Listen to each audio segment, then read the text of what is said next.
Nah, pada suatu malam, pada saat dia sedang sendirian lagi di kosan, Arin ini berniat mau ke kamar mandi, mau cuci muka. Dan ketika dia membuka pintu kamar mandi itu, betapa terkejutnya Arin ketika dia mendapati si sosok kuntilanak itu berada tepat di depan mukanya. Buka pintu, kata dia. Langsung pingsan aku di situ, langsung pingsan, pala di lantai. Arin waktu itu tidak kunjung sadar hingga waktu menunjukkan pukul 2 malam. Nah, pas bangun itu, bangun sendiri dia nih kan, Arin mendapati dirinya masih terbaring itu kan di lantai kosan. Karena dia masih ingat dengan jelas apa yang dia lihat tadi. Dia pun langsung nelpon Yuda nih, pacarnya, dan menceritakan kejadian yang baru saja dia alami.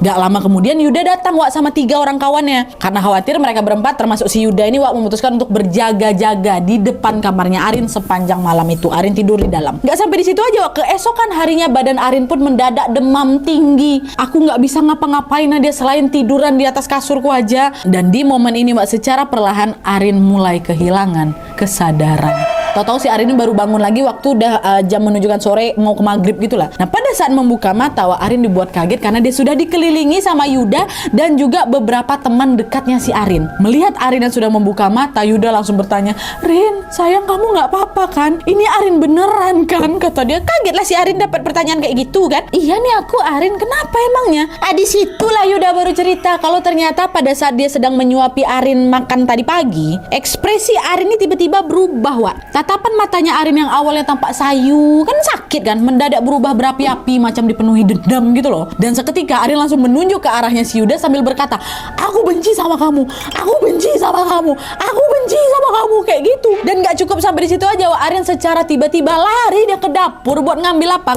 Bukan ngambil pisau, ngambil tali tampar, tali plastik itu. Dan diambilnya. Di momen ini kalian tahu Arin berusaha tali itu sambil terus bergumam, "Oi, merinding aku.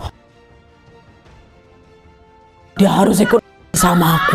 Dia harus ikut sama aku, ya Allah." Nah, Yuda yang melihat itu langsung menyadari kalau Arin ini lagi dirasuki sama si kunti buruk rupa tuh pasti. Yuda pun langsung berlari menyusul si Arin dan sambil memegang tangannya Yuda berteriak, "Astagfirullah Rin, astagfirullah, sadar Rin, sadar kamu Rin." Yuda terus berusaha menyadarkan Arin meskipun dia sendiri diliputi ketakutan. Dan tidak lama kemudian untungnya tubuh Arin pun terkulai itu di lantai. Karena nggak mau ambil resiko, akhirnya Yuda pun menelpon teman-temannya Arin dan meminta mereka untuk datang. Yuda sendiri khawatir kalau sewaktu-waktu si Arin ini bisa dirasuki lagi. Dan dia sendiri nggak sanggup buat menyadarkan si Arin kan. Nah, untungnya sejak teman-teman Arin ini datang, Arin sudah tidak lagi melakukan percobaan.